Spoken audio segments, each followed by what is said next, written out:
Neuro-SPicy traveler here. Even a professional traveler can make travel mistakes. Learn from me how to be a better traveler. Here's a few tips based on how my morning went that are good reminders.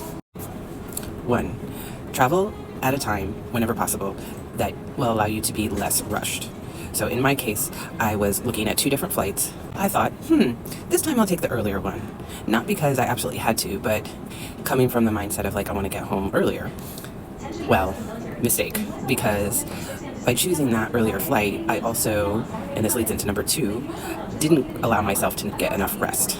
And obviously most of us walk around sleep deprived. I realize this is like a national epidemic. And I am on a one-woman campaign to advocate for the importance of sleep. Let me tell you, as a safety professional, we are legally required to get at least 10 hours of rest a night. And so I've started to use this own guideline for myself. 3rd, check your flight status before you leave home. Because if your flight is delayed, it would allow you to do more of the things that you might need to do before leaving. You can still choose to leave on time, but at least you will have made an informed decision.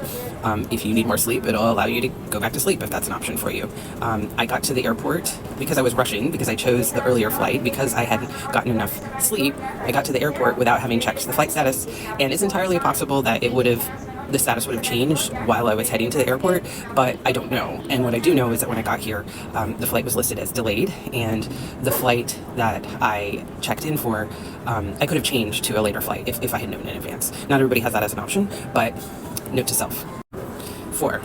Wear travel-friendly clothes, particularly TSA-friendly clothes. Against my better judgment, because I wanted to look cute, I decided to wear some jeans, which then required a belt. And of course the belt, because it's got metal in it and it's more of a substantial belt than what I normally wear to my work belt, I had to get flagged to go through the additional screening and get a pat down, which slowed me down and was annoying. It also required me to take off my sweatshirt, or my fleece, and I don't know about you, but I'm kind of a sweaty person, especially when I'm in a rush and trying to get to the airport, and part of my commute requires walking to a train station, and so I was sweaty, and I'm not wearing a shirt that conceals that very well. So super embarrassing. I don't like, I'm a girl, I don't like to be all sweaty looking, so normally I would wear a black shirt because that conceals sweat and possible coffee stains and any other things that might happen.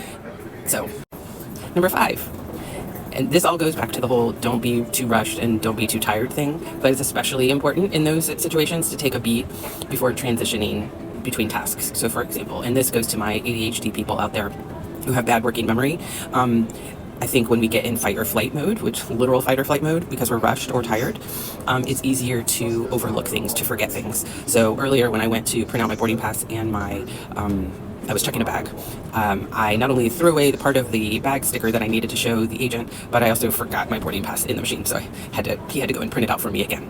So not a huge deal, but it was just a reminder that I needed to pay more attention because I don't want to lose even more important things like wallet, passport, keys. And number 6 for today is to get 2 of everything, or multiples of everything. This is something I had started doing in my life as an ADHD hack even before I became a flight attendant, but particularly now it's sort of an essential to have multiples of everything so they're not having to constantly pack and repack and forget things.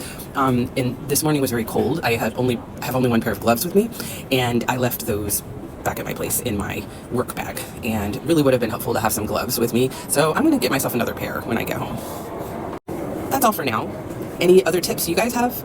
Any thoughts, questions? Share your ideas in the comments.